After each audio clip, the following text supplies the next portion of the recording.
뉴스타파 기자 김경래 최강 시사. 김경래 최강 시사 2부 시작하겠습니다. 어제 저녁까지 4+1 국회에서요, 자유한국당을 뺀 나머지 정당들의 협의체죠.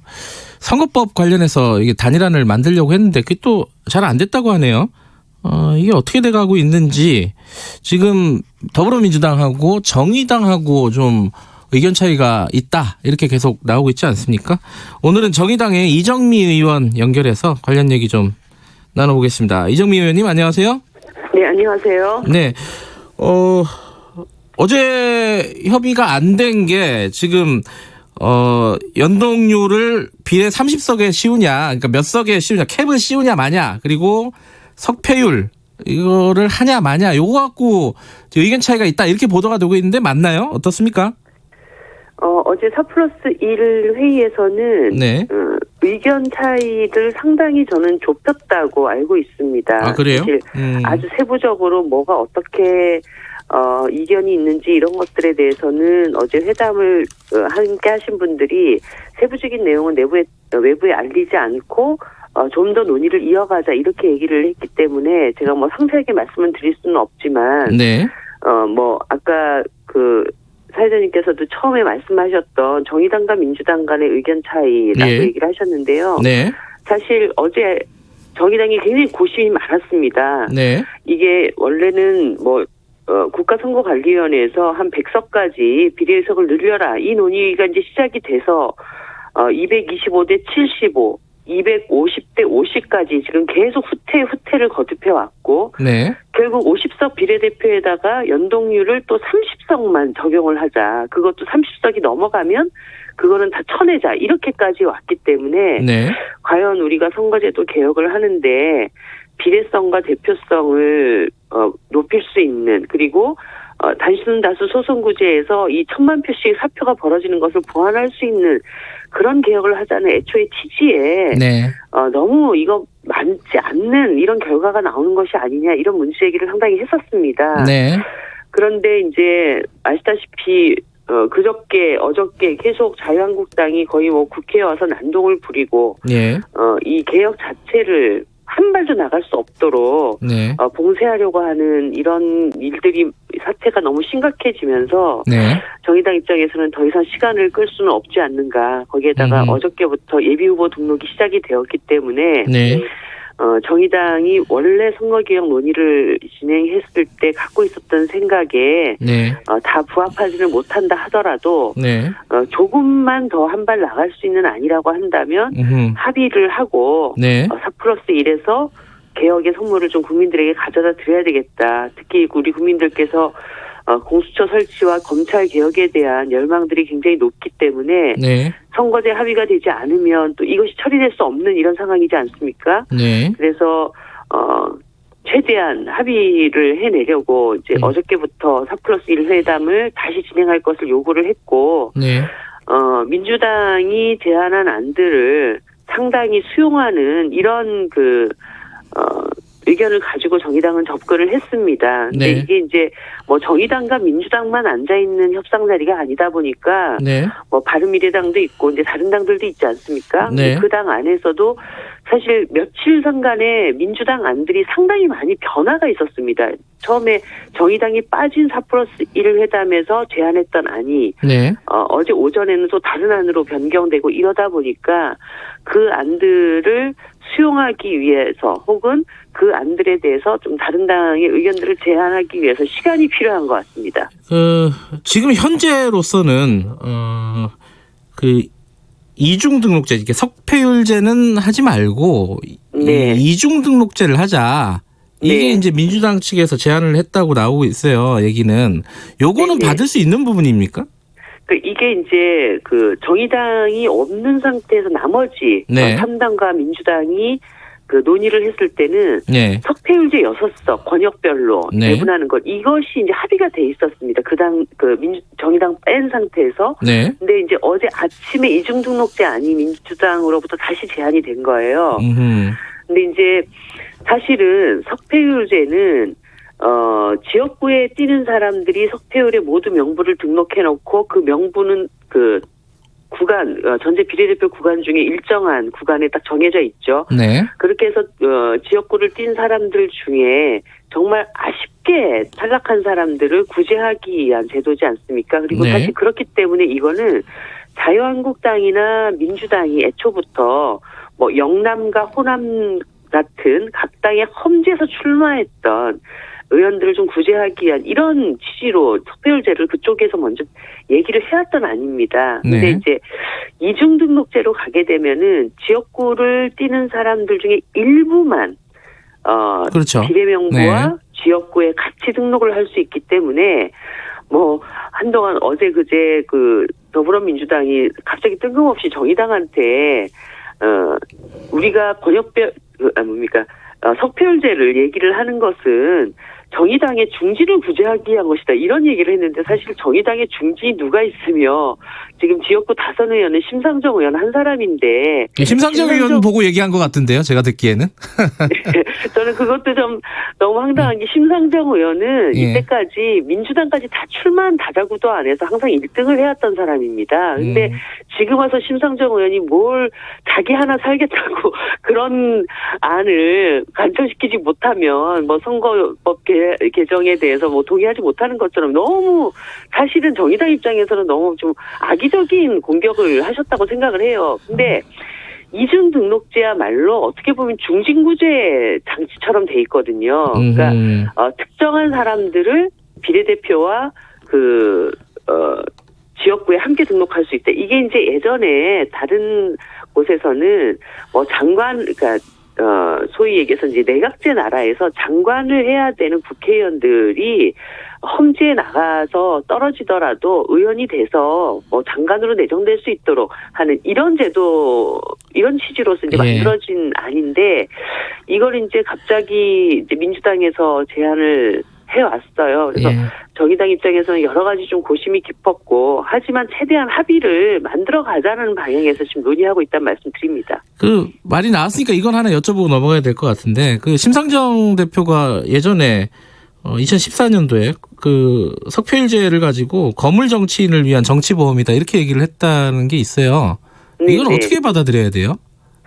제가 계속 말씀드리는 것은 이번 선거법 개정안에는 여러 당의 의견들이 다 녹아져 있습니다. 사실 정의당 입장으로 가면은 200대 100이라고 하는 애초의 안에서 계속 우리는 우리 주장을 해야 되죠. 그런데 자유한국당이 저렇게 극단적으로 선거법 개정에 대해서 반대를 하면서 각 당의 안들이 공통분모를 찾아가는 과정입니다. 그렇게 해서 이것을 통과시켜야 하기 때문에 그래서 석패율제라고 하는 것도 이 테이블 안에 올라온 것이에요. 그러면은 그 테이블 안에 올라온 것에 대해서 우리는 그것을 반대했던 정당이니까 이거는 내쳐라. 이렇게 할 수는 없는 상황입니다. 뭐 그런 점을 잘 감안해 주시면 좋겠습니다. 그 어찌됐든 간에 이 정의당이 받을 수 있는 마지노선이 뭐냐 이게 궁금할 거예요. 청취자분들이. 이 예를 들어 뭐 이중등록제라든가 뭐 석패 지금 이제 논의 중이니까 딱 잘라서 얘기는 못 하겠지만은 어쨌든 여기 더 이상 여기까지 이걸 넘어서서는 양보를 못 한다. 이런 게 있습니까? 정의당이? 그 말씀 드리겠습니다. 그 어저께 4+1 회담을 다시 재개시키자라고 정의당이 제안을 했을 때 사실 며칠 동안 너무 많은 악의적인 공격에 시달려 왔음에도 불구하고 우리가 다시 협상을 시작해야 된다고 얘기했을 때는 정의당 입장에서는 이 안들, 협상 안들에 대해서 배수진을 치지 않고 합의를 만드는데 어떤 지렛대 역할을 하겠다. 이 결심을 갖고 들어갔다는 말씀을 드립니다. 그러면은 오늘 좀 합의가 이루어질 가능성이 있다고 보십니까? 일단 어저께 몇 분들이 이견이 있으셨기 때문에 정의당이 오늘 민주당을 뺀 나머지 3당 대표들 간의 회동이 있습니다. 거기에서 최대한 합의점을 다시 이끌어내고 4+1을 다시 논의해가는 이런 절차가 좀 남아있기 때무네요. 조금 지켜봐 주시죠. 대표 회동에는 이해찬 대표는 안 오는 모양이죠 아마? 오늘 아침 회동은 바른미래당하고 민주평화당, 정의당 이렇게 해가 만납니다. 어쨌든 지금 명확하게 그어놓은 배수진은 없다. 이 말씀이 되게 핵심인 것 같아요. 지금 정의당 입장은. 합의 처리를 이끌어내는 그런 네. 역할을 하겠다. 그런 자임을 어저께 했다는 말씀드립니다. 알겠습니다. 이것도 여쭤봐야 될 것 같아요. 자유한국당이 본청 앞에서 국회 본청 앞에서 집회를 하는 도중에 정의당 당직자들이 폭행을 당했다. 네. 특히 어제 인터뷰 나오는 거 보니까 강민진 정의당 대변인 같은 경우에 침을 누가 뱉어가지고 침을 맞았다. 네. 이런 얘기까지 있더라고요. 이게 어떻게 된 상황이었어요 당시에? 이건 한마디로 백주대낮에 정치 테러가 일어난 것입니다. 사실 그분들이 우르르 몰려올 때 예. 초반에 저에게도 달려들고 아하. 욕을 하고 그랬었거든요. 다행히 옆에 몇 분들이 저를 이렇게 보호해줘서 저는 그런 수모를 당하지 않았는데 네. 그리고 나서 본청 농성장 앞에 앉아있던 청년들이 있었습니다. 우리 청년 네. 대변인, 청년 부대표 네. 그리고 몇몇의 청년 당원들이 있었는데 그 사람들만 골라서 머리채를 휘어잡았다든지 허허. 태극기 깃대로 때린다든지 심지어는 이제 얼굴에 침을 뱉는 일까지 이렇게 아니 가만히 있는데 그랬다는 거예요? 네네 빨갱이들이라고 하면서 저런 것들은 다 아무튼 예. 어제 입에 담을 수 없는 욕을 하면서 그런 욕 예. 폭행을 한 것이죠. 어제 자유한국당 농성하는데 가셔서 항의를 하셨잖아요. 그죠? 네네. 정의당 쪽에서 사과를 하라. 저쪽에서는 못한다. 이렇게 실랑이를 벌이는 모습까지 봤는데 그 뒤에 혹시 사과를 했습니까? 어떻습니까? 자유한국당이 이 문제에 대해서 어떤 인식을 갖고 있는가를 어제 정말 극명히 보게 되었습니다. 네. 가해자가 피해자한테 배로 화를 내고 심지어는 감히 건방지게 어디 와서 이런 얘기를 하냐라는 얘기까지 했습니다. 그러니까 이 나라가 자유한국당 중심으로 돌아가지 않으면 못 견디는 사람들인 것 같다는 생각을 제가 했습니다.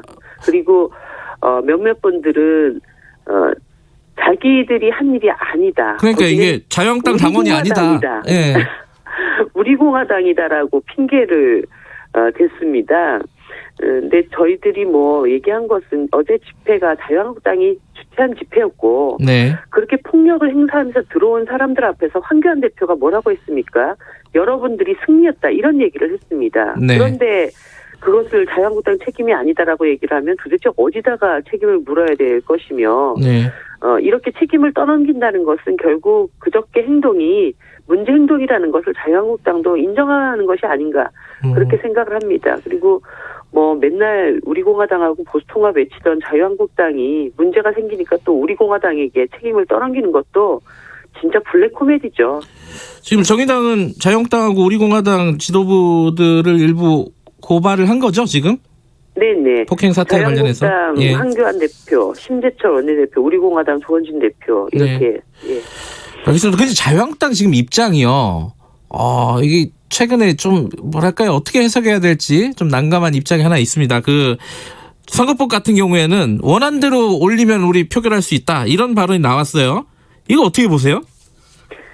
한마디로 민주당 흔들기 하는 거고 네. 선거제도 개혁을 무산시키려고 하는 수죠. 그러니까 사실 정의당 입장에서는 225대 75라고 하는 원안이 네. 왜 50까지 후퇴됐는데도 이걸 수용했겠습니까? 네. 정의당 입장에서 만족스럽지는 않지만 합의 처리를 하려고 여기까지 온 겁니다. 거기에는 사실은 자유한국당을 뺀 나머지 정당 안에 의원님들 속에서도 이 안에 대해서 부정적인 의견이 있다는 거를 저희들이 확인하고 있기 때문이거든요. 그러니까 네. 결국은 이 안 던져서 같이 부결시키자 그런 것이고 더불어민주당이 여기에 흔들리면 그것도 진짜 문제라고 봐야 되죠. 네. 청취자분이 이런 질문을 보내주셨어요. 4596님이 이 자유한국당 지지자는 아닌데 왜 그런 집회가 이루어졌는지 취지가 중요한 거 아니냐 이런 취지의 질문을 보셨어요. 여기에 대해서는 뭐라고 대답하시겠습니까? 황교안 대표는 예. 지금 국회 안에서 자유한국당이 더 이상 협상 논의에 들어오고 네. 선거제도나 보수처의 어떤 타협안을 만드는 것을 자신의 어떤 전략에서 완전히 배제시켰다고 저는 보고 있습니다. 왜냐하면 지금은 자기 지지층을 최대한 결집해서 황교안 리더십으로 총선을 이끌어야 됩니다. 네. 그런데 협상의 국면으로 들어가는 순간 황교안 리더십은 무너지는 겁니다. 네. 그러니까 결국은 황교안 대표는 4+1이 합의안을 가지고 이것을 강행 처리를 하면 그 강행 처리한 국회를 끝없이 비난하면서 결국은 그 동력을 가지고 총선을 네. 가겠다라고 하는 것이기 때문에 이미 그 자유한국당의 속셈은 다 드러나 있는 것입니다. 그런데 그런 생각을 갖고 있는 자유한국당을 계속 협상의 장애에 들어오기를 기다린다? 그러면 결국 나머지 어떤 개혁안은 하나도 처리할 수 없는 국면이 되는 거. 네. 그런 결과를 낳게 된다는 것을 너무 뻔히 알기 때문에 저희들이 일단은 개혁안을 처리해놓고 네. 그런 다음에 총선 국면 안에서 어떻게 또 그 다음을 해결해 나갈지 이렇게 가는 것이 수순이라고 보는 것입니다. 알겠습니다. 여기까지 듣겠습니다. 고맙습니다. 네, 감사합니다. 정의당의 이정미 의원이었습니다.